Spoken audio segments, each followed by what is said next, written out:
Okay student, so in last class we have done electric field and electric potential due to point charge due to a dipole, and then we have seen electric field due to a rod. Now as such in your exam the continuous charge distribution is not in your syllabus, only spheres and sheet is in your syllabus. For them we are going to learn how to find the electric field without using the integration. As you seen in the last class, to find the electric field due to a rod we had to use the integration, then we have to find out the what should be the limit of the integration. So by the mechanics method of finding the electric field becomes very tough. So we are going to learn another way from which you can find the electric field, and that way is Gauss's law. So now we are going to start the second part of electrostatics, which is electrostatics part second.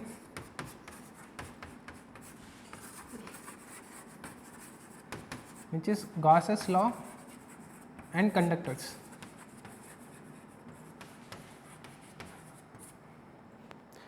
So till now we have studied electric field and potential. Now we are going to see what is Gauss's law, and we are going to talk about some properties of conductor. So as you know that we can divide a material into, we can divide the all materials into three categories. First is conductor, second one is insulator, and third one is semiconductors.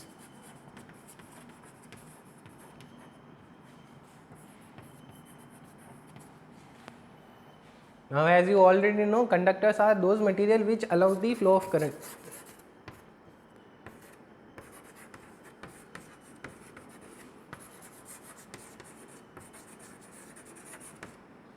And insulator are those material which do not allow.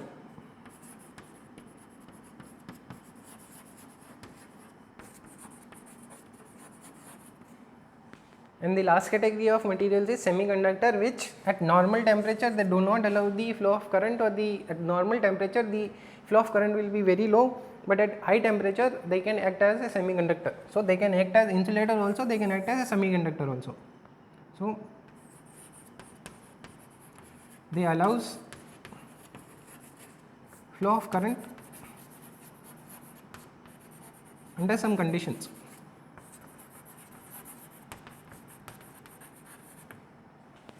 Again there are three kind of material: conductor, insulator and semiconductor. Conductors allow flow of current, insulator they do not allow flow of current, and semiconductor the normal condition they do not allow the flow of current, but if you change some certain parameter they will allow the flow of current.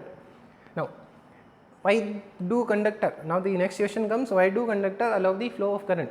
Conductors allow the flow of current because they have large number of free electrons. They have large number of free electrons. Similarly, why do insulator do not allow the flow of current? Because they do not have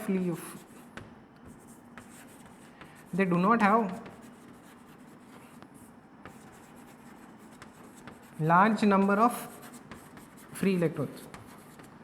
Again pay attention here, the insulator does not mean that they do not have free electrons at all. They might have some free electrons, but they are not in large quantity, so they do not allow the flow of current. As we know, flow of current is basically flow of charge. Similarly, semiconductor, at normal conditions they do not have semiconductor. At certain condition, why do they allow the flow of current? Because at a certain condition they will have free electrons. So they have free electrons under a specific condition.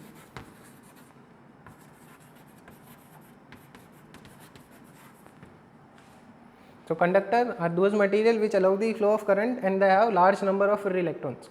Second is insulator, they do not allow the flow of current because they do not have large number of free electrons or very few number of free electrons. Semiconductors, they also allow the flow of current but under a specific condition. And why do they allow these flow of current at a specific condition? Because in that condition they will have free electrons or basically charge carrier, which we are going to see. This semiconductor chapter will be completely separate chapter because here there are some condition which we have to study in the detail. So this chapter will be your final chapter in your class 12th. In this chapter we are going to talk about the conductor and insulator. So three categories of materials: conductor, insulator and semiconductor you should be aware of.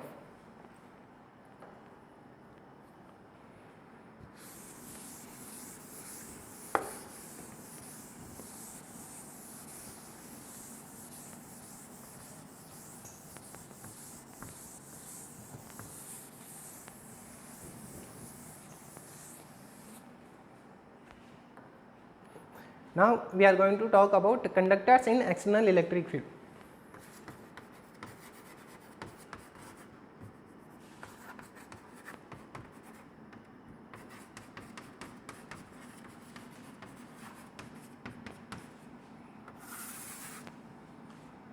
So we have talked about conductors. Now what are the conductors? Suppose I have a conductor.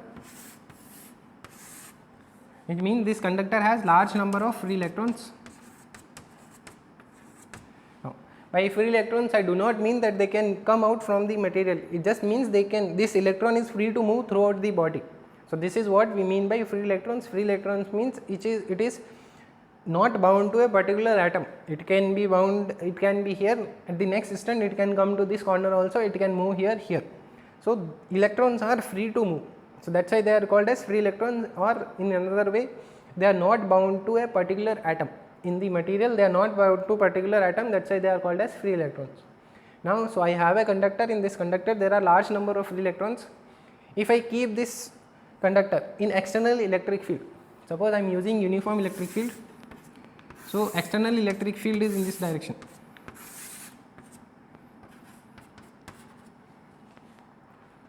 So what will happen to these electrons?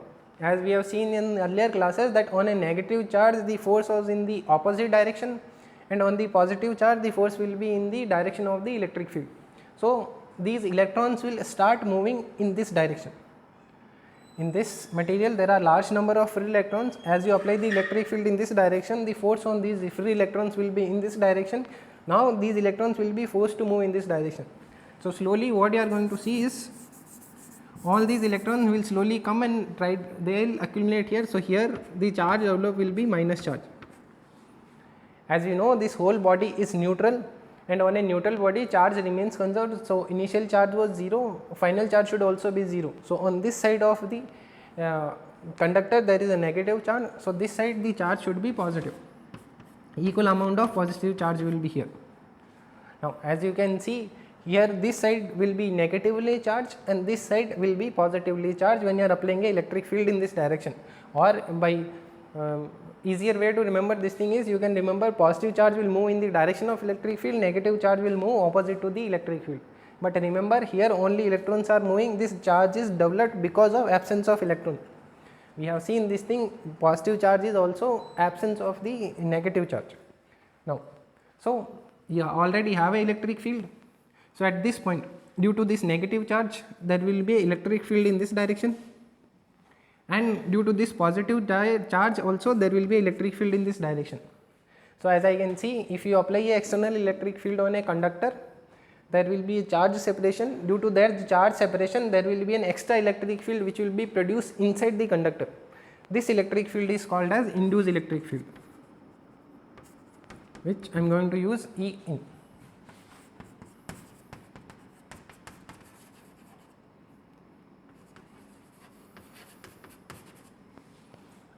So if you place a conductor in an external electric field, inside the conductor there will be an electric field which will be opposite to the external electric field, and this is called as induced electric field.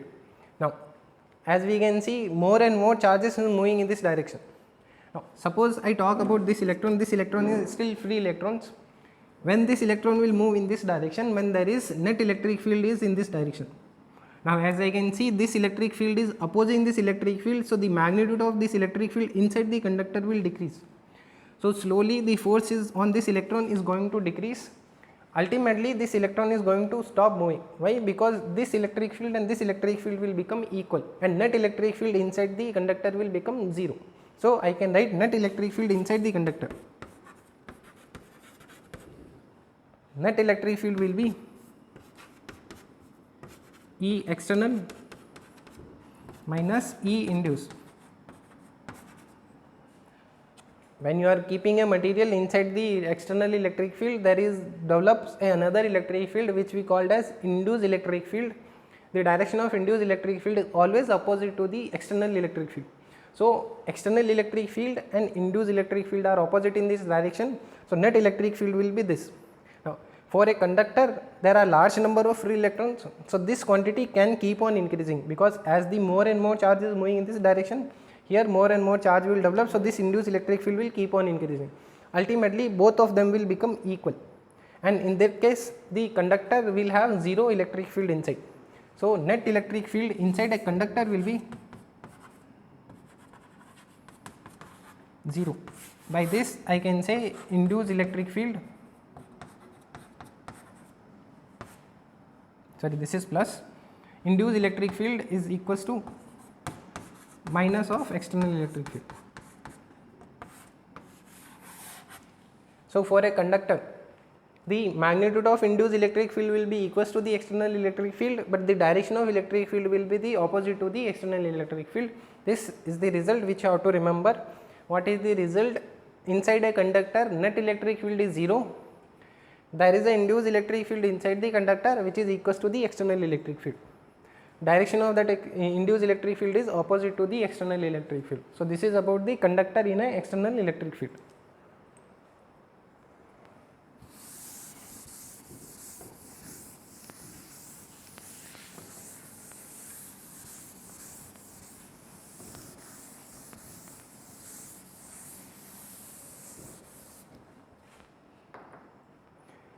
So, next we are going to talk about the insulator in an electric field.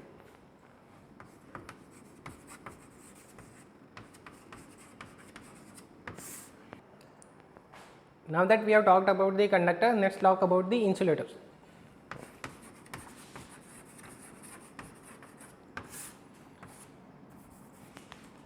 Now, insulator are those material which do not allow the flow of current or which do not have large number of free electrons. So, because of that they have another name which is called as dielectric. So, insulator are also called as dielectric. Now, dielectric can be divided into further two categories. One is called as non-polar dielectric and second one is polar dielectric. Now, what is polar dielectric? Those dielectric material which have a those dielectric molecules which have a permanent dipole moment are called as polar molecules, and those molecules which do not have a permanent dipole moment is called as non-polar dielectric molecule. Example is water or ammonia. Remember, water and ammonia, water is not a conductor, water is an insulator. So, water is which type of insulator? What is a polar type of insulator, and ammonia is also an insulator which is polar insulator. Another type of another type of insulator is non-polar insulator. Example of non-polar insulator is H2, N2, these kind of gases. Now, why do we call them as polar? Because they have a permanent dipole moment. And why do we call them as non-polar? Because they do not have a permanent dipole moment. To give an idea why do they have a polar dipole moment, you have oxygen, you have hydrogen, you have another hydrogen. This is the structure of structure of water which you know. Now, as you already know from your chemistry that the very small charge will develop on this one which will be delta minus, on this one there will be delta plus. On this one also there will be a small charge develop which will be delta plus, here it will be delta minus. So, as you can see, this is a dipole, this is a dipole. If you take the total dipole moment is a vector quantity, so this part will have a dipole moment, this part will have a dipole moment. Direction will be along this direction. So, net dipole moment will be along this direction. So, we can see that water has a dipole. So, the water has a dipole moment which is permanent, you do not need anything else for this one. So, this is a permanent dipole, so that is why it is called as polar molecule. Similarly, ammonia is also a polar molecule.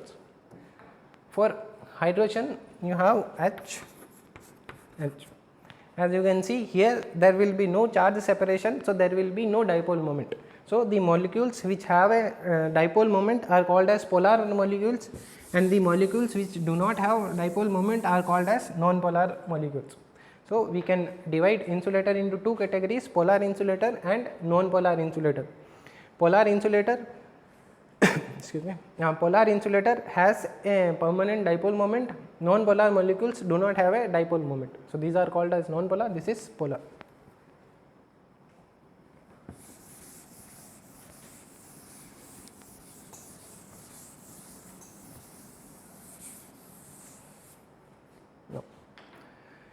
So we have talked about the polar molecules and non-polar molecules. Now let's talk about the materials. So dielectric we have divided into two categories. One is polar molecules, second one is non-polar molecules. Now let's talk about a material which is polar, and another type of material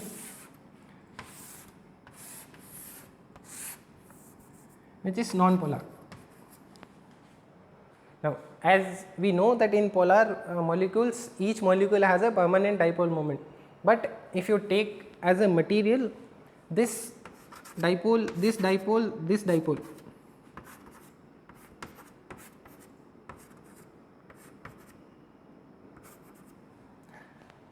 these are the separate molecules and each molecule has a dipole moment. So as each molecule has a dipole moment, but if I ask you what is the net dipole moment of this material, net dipole moment of this material will be 0.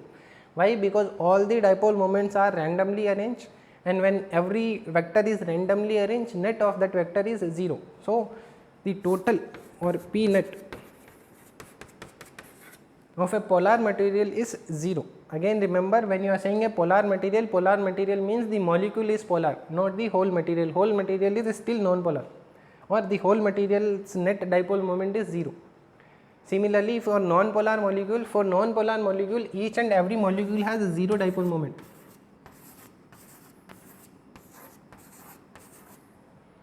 So here also P net will be 0. So for a this is going to slightly get confusing. Remember, we have talked about the molecule, non-polar molecules and polar molecules. Then we are talking about the material. If you take a polar material, completely polar material, the net dipole moment of this will be 0. Similarly, if you take a non-polar material, for this also P net will be 0. So for a dielectric, simple thing you can say, for a dielectric net dipole moment will be 0, but each molecules can have dipole moment or they can have 0 dipole moment.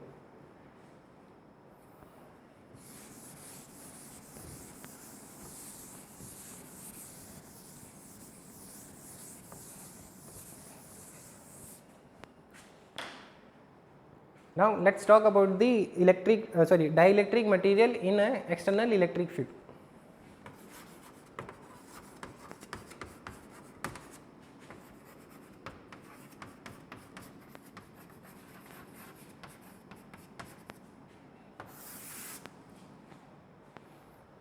So you have a dielectric material, it can be polar also, it can be non-polar also, but net dipole moment of this one right now is 0. So net dipole moment is 0, so electric field inside this one is also 0. Now if I place this into an external electric field,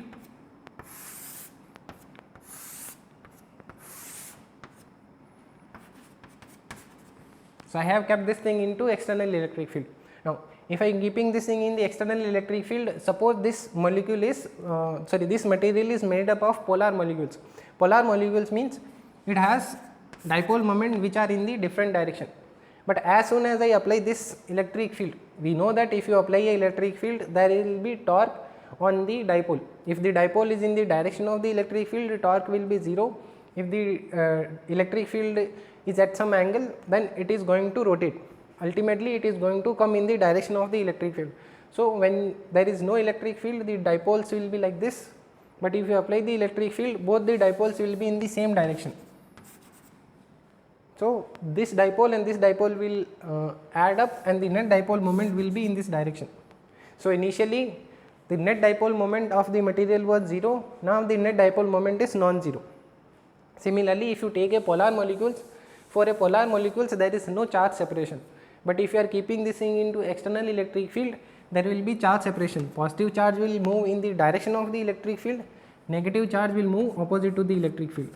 Again there is a charge separation, so there is a electric dipole and there will be a dipole moment. So it does not matter if you are keeping a if you are keeping a non-polar dielectric material or polar dielectric material in the external electric field, there will be a dipole moment. Now how that dipole moment will arrange? We have already seen dipole moment will arrange in such a way that positive charge will be in this direction and the negative charge will be in this direction. Now, in the case of conductor, this negative charge and this positive charge was developed because electrons were moving in this direction. So, remaining charge here was positive. Here this negative charge is here because of the arrangement of dipole. So, this electric field will not be that strong as the electric field was strong by the conductor. So, here also there will be electric field due to this negative charge. Here electric field will be in this direction. Due to this positive charge, here the electric field will be in this direction. Net electric field will be E net. Again it will be E external plus E induced. So, again from the magnitude I can say magnitude wise this induced electric field can never reach the external electric field, because here these charges are due to orientation of the dipoles. They are not because of charge moving in this direction. So, there is limited number of dipoles. So, here charge will be limited, here charge will also be limited. So, here this induced electric field will be limited. This electric field cannot be equals to this external electric field. So, I can write net electric field inside the magnitude wise, net electric field inside the dielectric will be E external minus E induced, because both of them are in the opposite direction. As I can see, this quantity cannot be equals to this thing. So, inside the dielectric electric field cannot be 0, it will decrease, but it cannot be 0. So, you have to remember this.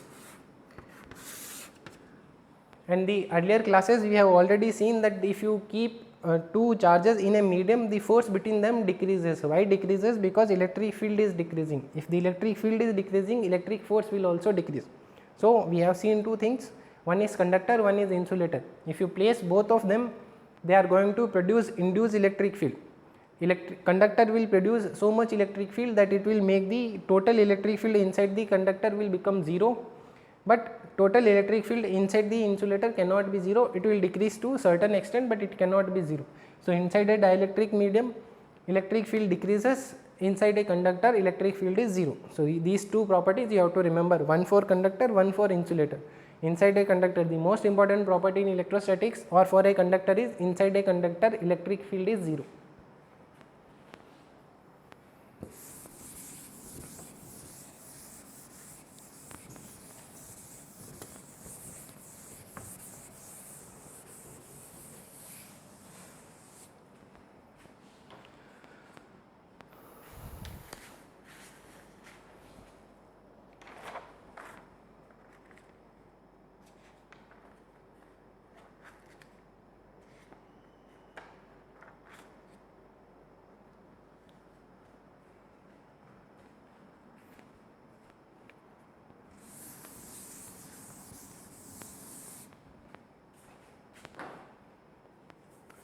So, we have defined two kind of material. Basically, we have seen what is conductor, what is insulator, what happens when you keeping a conductor in the external field, and what happens when you are keeping a insulator in the external electric field. Now, let us talk about Gauss's law. Next heading and most important heading is Gauss's law.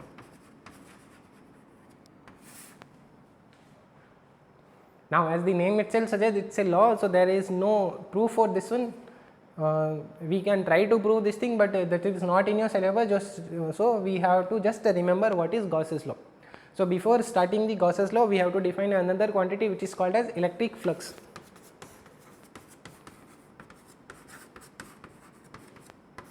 The symbol for electric flux is simple phi. So, you can write the definition of electric flux. Number of electric field lines. Number of electric field lines crossing a given area. Number of electric field lines crossing a given area is called as electric flux. Number of electric field lines crossing a given area is called as electric flux. No. So, to imagine this thing, suppose you have a surface or you have an area and some electric field lines are passing through this.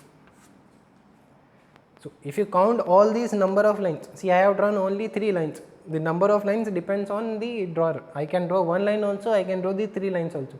So, if you count all these lines, these lines is passing through this area. So, these number of these lines is called as electric flux. Now, as you can see from the definition itself, that electric flux is going to be a scalar quantity, because it is just the number of electric field lines. So, number of lines is equals to the electric flux. Now, so in the exam we cannot write this thing, so we have to come up with a formula to calculate the number of lines passing through an area. So, that we are going to do now.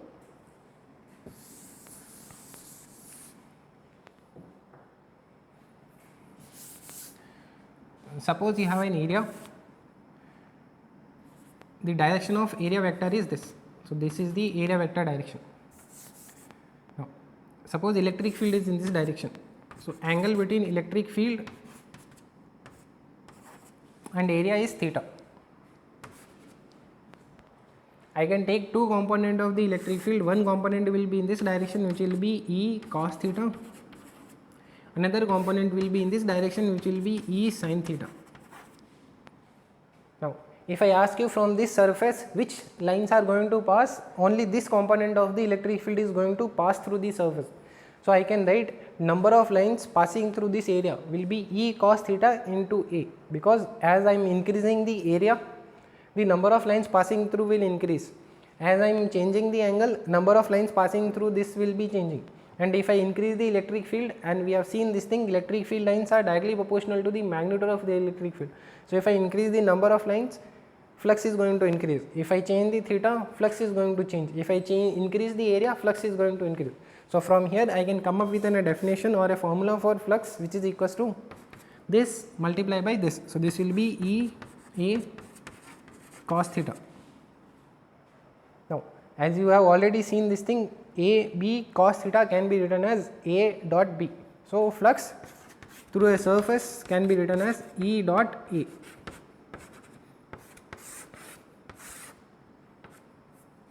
So, this is the definition of electric flux. Electric flux is E dot A, where E is the electric field, A is the area, and you have to do the dot product of these two. As you already know, area is a vector quantity. Area is not a scalar quantity, area is a vector quantity. It has magnitude, it also has a direction. So, for this surface, the direction of direction of area is perpendicular to the surface. So, surface is like this, direction of area vector is like this. So, this is the definition, or this is the formula for electric flux. Now, you can derive the unit for electric flux also. Unit of this thing we have seen already, electric field unit is Newton per coulomb, and unit of area is meter square. So, unit of flux is Newton per coulomb into meter square. So, Newton meter square per coulomb. So, this is the unit of flux. So, electric flux is a unit, this is a scalar quantity, it has a unit which is an Newton meter square per coulomb.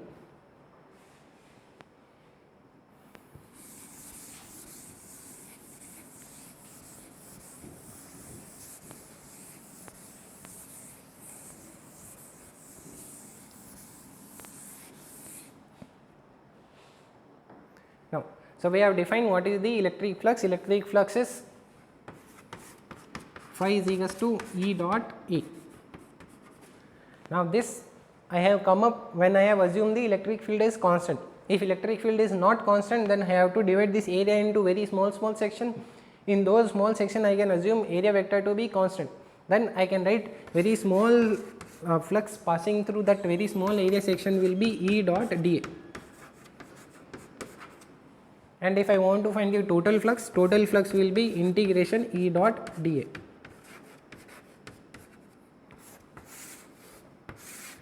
So, essentially we have two formulas for electric flux. One formula, this formula is applicable when you are applying the when you are finding the flux through a surface when the electric field is non-uniform. When the electric field is non-uniform, you have to do the integration. When the electric field is uniform, you do not need to do the integration, you have to just do the dot product of electric field and the area. So, electric flux, both of them mean same thing. This is for non-uniform electric field. If the electric field is uniform, you can take this out and this integration will be total area A. So, this will turn into this one. So, this is when the electric field is uniform, this is when the electric field is non-uniform. Now, these two we have derived for open surfaces.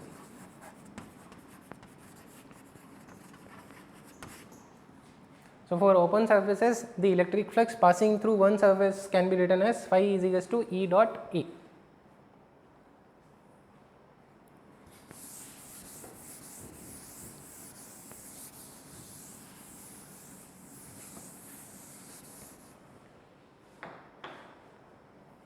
We will do a question based on this one.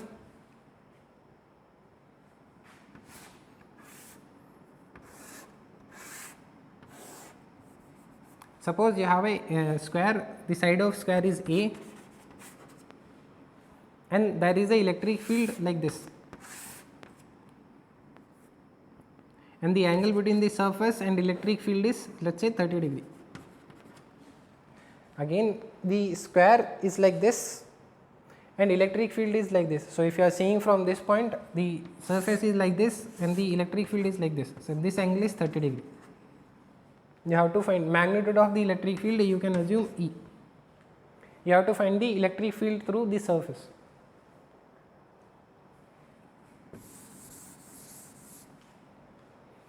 Now as we have already seen, electric flux is given as phi is equals to E dot A, which can be written as E A cos theta. Again here E is the magnitude of electric field, so magnitude of electric field is E. Second thing is area of this square, I can write A square, then cos theta is the angle between area and electric field. As you can see, this is the surface, this is the electric field, and this angle is 30 degree. But direction of area is perpendicular to the surface. So this is the direction of area. So angle between electric field and area is 60 degree. So here theta is not 30 degree, theta is 60 degree, because theta is the angle between area vector and electric field vector. So here theta will be 60 degree. From this I can write electric flux will be root of 3 by 2 E A square. This will be half E A square. Cos 60 is 1 by 2.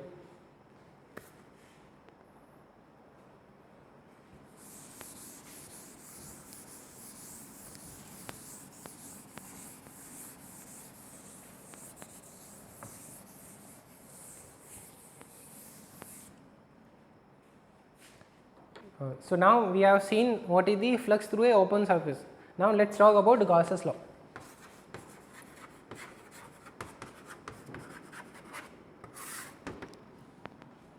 So Gauss's law, first we understand what is Gauss's law. Gauss's law gives you the flux through a closed surface. So simple, Gauss's law will be used to find the flux through a closed surface. So we can write the Gauss's law. Total flux passing through a closed surface, total flux passing through a closed surface is equal to total flux passing through a closed surface is equals to Q by epsilon naught. Total flux passing through a closed surface is equal to Q by epsilon naught, where Q is the total charge, where Q is the total charge enclosed by the surface, where Q is the total charge enclosed by the surface. Again Gauss's law, very simple, total flux passing through a closed surface is given by Q divided by epsilon naught, where Q is the total charge inside the surface. So you will have a surface which is completely closed. From that surface you are going to find the flux. You do not need to do any integration, you just can directly say the flux through this closed surface will be Q divided by epsilon naught. Now what do we mean by this? Suppose you have a closed surface, I am going to assume this is a sphere. Inside the sphere there are 3 charges, Q1, minus Q2 and Q3. Outside the sphere there are 2 charges, Q4 and here there is Q5. Now if I ask you find the total flux through this surface, one way to find this total flux through this surface is integration E dot dA. So here again we know that this means you have to do the total integration over the closed surface. So if you want to find the total flux using the conventional method, using the integration method, you can find the electric field due to all the charges. Then you can do the integration over the surface, which will be very difficult to find out. So another way to writing this flux is simply phi is equals to Q enclosed divided by epsilon naught. So you can modify that formula as Q enclosed divided by epsilon naught. Now what do we mean by Q enclosed? Q enclosed is the charge which is enclosed in the surface. So in this surface there are there is total 5 charges, but by this surface enclosed charge is only Q1 minus Q2 and Q3. So Q enclosed can be written as phi is equals to Q1 minus Q2 plus Q3 divided by epsilon naught, which is the direct answer. So to find the flux through a closed surface, you don't need to do anything, you just need to find what is the total charge inside the surface, find out the total charge enclosed by the surface divided by the epsilon naught, you will get the total flux through a closed surface. But again remember this thing, this is only valid for a closed surface, this is not valid for a open surface. So flux through a closed surface is given by Q enclosed divided by epsilon naught. Another way of writing this thing as phi is equals to integration over a closed surface E dot dI, which is the basic definition of the flux.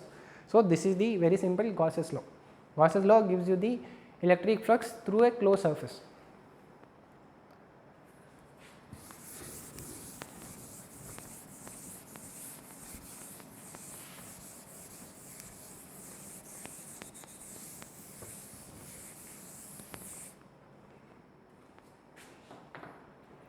So Gauss's law in its definition it is very simple, but to understand this thing we have to do lot of problems. So now we are going to do the problem based on the Gauss's law.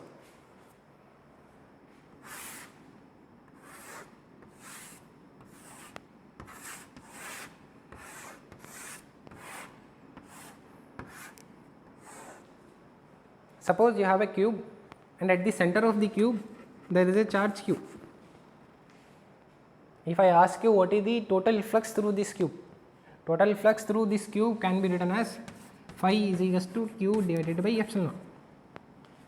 Because we know Gauss's law is simply says that you should have a closed surface and find out the total charge enclosed by the surface. So flux through the surface will be Q divided by epsilon naught. So here flux through the surface is Q divided by epsilon naught. Second thing, suppose now I have a bigger sphere. If I ask you what is the flux through this sphere, flux through, so this is the flux through cube, flux through the sphere can also be written as Q by epsilon naught, because again Gauss's law said that find the closed surface, find the total charge enclosed by the surface. So charge enclosed by this sphere is also Q. So flux through this sphere is also Q divided by epsilon naught. So Gauss's law just says that you should have a closed surface, it does not matter what is the closed surface. The closed surface can be cube, closed surface can be a sphere, and a closed surface can be a cylinder also. As long as you are not changing the charge inside the surface and you are not taking the charge outside the surface, the flux will remain same. So flux through a sphere is also same, flux through the cube is also same. So if I take a bigger sphere also, the flux is still going to be Q by epsilon naught. So remember this thing, flux through a closed surface only depends on the charge which is inside the surface, it does not depend on the shape of the surface, it does not depend on the size of the surface, it only depends on what is the charge inside. So flux through this cube is also Q by epsilon naught, flux through this sphere is also Q by epsilon naught.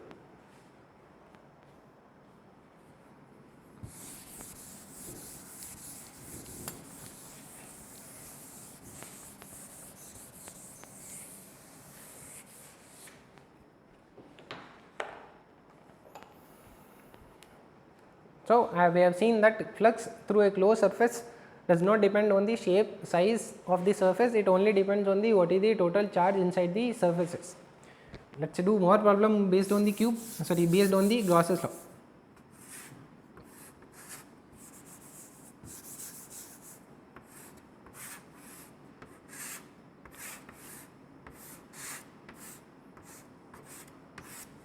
Now suppose you have a cube and on the top of the cube, on this surface, there is a charge q.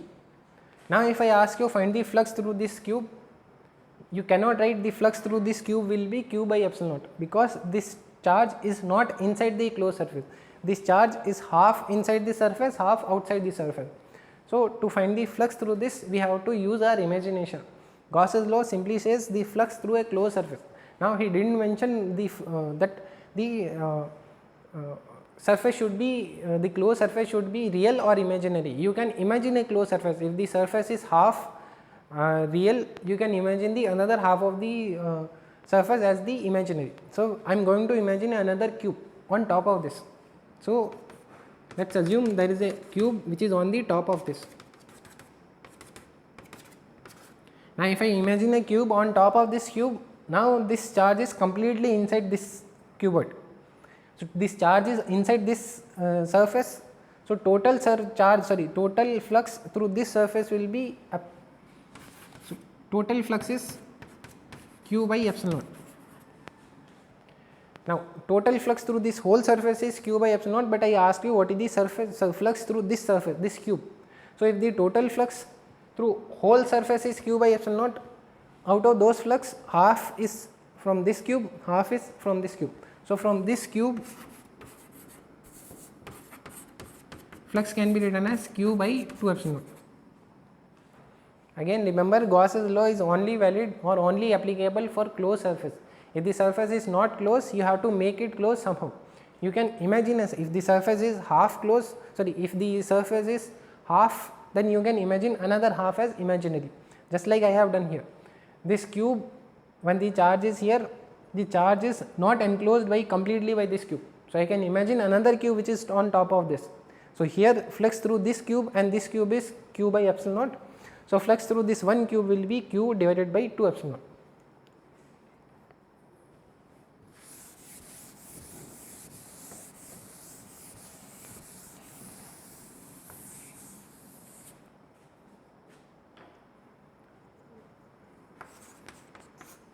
Similarly, suppose if I ask you, there is a sphere, outside there is a charge q, and if I ask you what is the flux through this sphere where there is a charge outside the surface, the flux, you can write flux will be 0. Why flux will be 0? Because this charge is outside this enclosed surface. So, the surface has 0 charge inside this one. So, total charge inside the surface is 0. So, total flux through this surface will also be 0. So, this kind of simple question can also be asked where you have to find the total flux through this surface. Remember, just the presence of the charge does not mean that from this closed surface there will be a flux. Flux will only be passing through this surface when there is a charge inside this surface.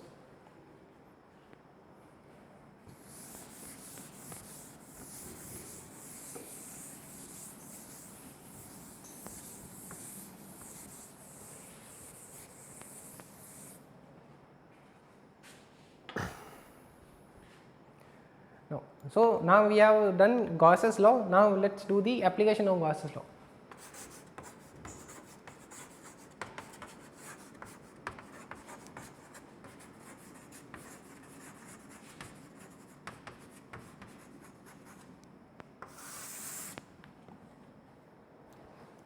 So, from Gauss's law we can find the electric field due to a charge distribution. So, first application of Gauss's law is to find electric field. So, now we have already found out the electric field due to a point charge, but now we are going to find out electric field due to a point charge using the Gauss's law, where we do not need to do the integration, we just need to find the what is the total electric field produced by a point charge without using the integration, just the using by Gauss's law.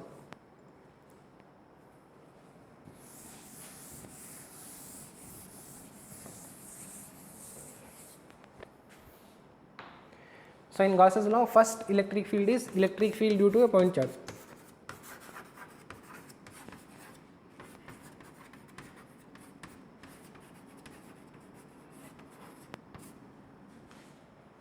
So, we already know electric field due to a point charge E is equals to kq by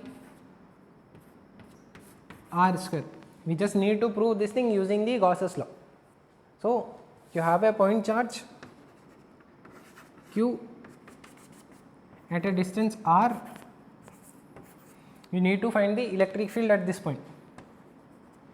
Now, To find this electric field using the Gauss's law, first Gauss's law condition is the charge should be enclosed by a surface, but I do not see any surface here. But remember, I told you that the surface is not necessary should be there is a real surface, the surface should be can be imaginary also. So, you can imagine a surface around this charge which is symmetric around this charge. So, I can imagine there is a sphere around the charge.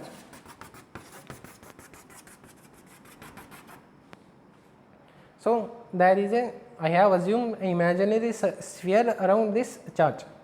So, if I ask you what is the total charge, sorry, total flux passing through this imaginary sphere, the total flux passing through this imaginary sphere can be written as Q by epsilon naught.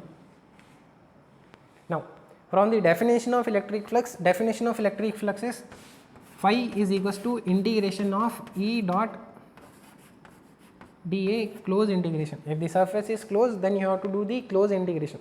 No. By the common sense, if I ask you what is the direction of electric field here, direction of electric field will be in this direction. At this point, direction of electric field will be in this direction. At this point, direction of electric field will be in this direction. Similarly, if I ask you what is the direction of area will be this. Here also direction of area will be this. Here also direction of area will be this. So, at every point on this sphere, the direction of electric field and area is same. So, I can write this thing as phi is equals to integration E dA cos theta, close integration, theta is 0. So, this will be phi is equals to integration E dA. Now, as this point and this point are equidistant from the charge, so this magnitude of electric field will be same at every point. So, I can take this out. So, I will get phi is equals to E integration of dA. Now, this closed integration dA means you have to find out the total surface area. As we know, we have a sphere, the total area of the sphere is 4 pi r square, sorry, total area of the sphere is 4 pi r square. So, from here this integration can be written as 4 pi r square. So, from here I can write phi is equals to E 4 pi r square. So, this is the flux which we have found out using the Gauss's law. This is the flux which we have found out using the definition of the flux. So, by the definition this thing and this thing should be same. So, I can equate this flux and this flux.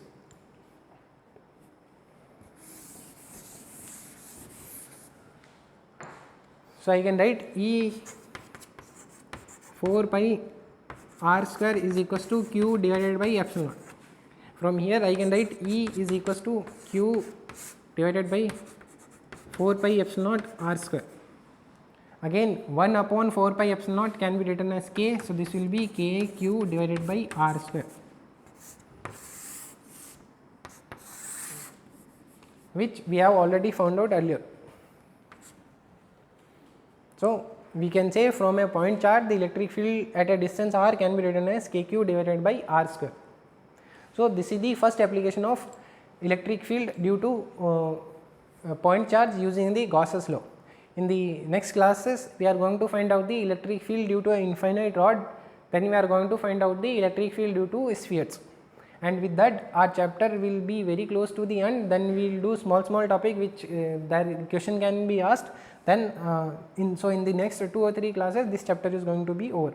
So, my advice to you will be revise this thing again and again, because I know it's very difficult to understand this thing and for this thing there are lot of demonstration are required, but try to revise these things, and if you have doubt you can reach out to me and you can ask me those doubts. I know it's very difficult to understand for you right now, but if you revise this thing again and again, it will become easier. So, with that we are going to end this class, and I will see you in the next class. Thank you.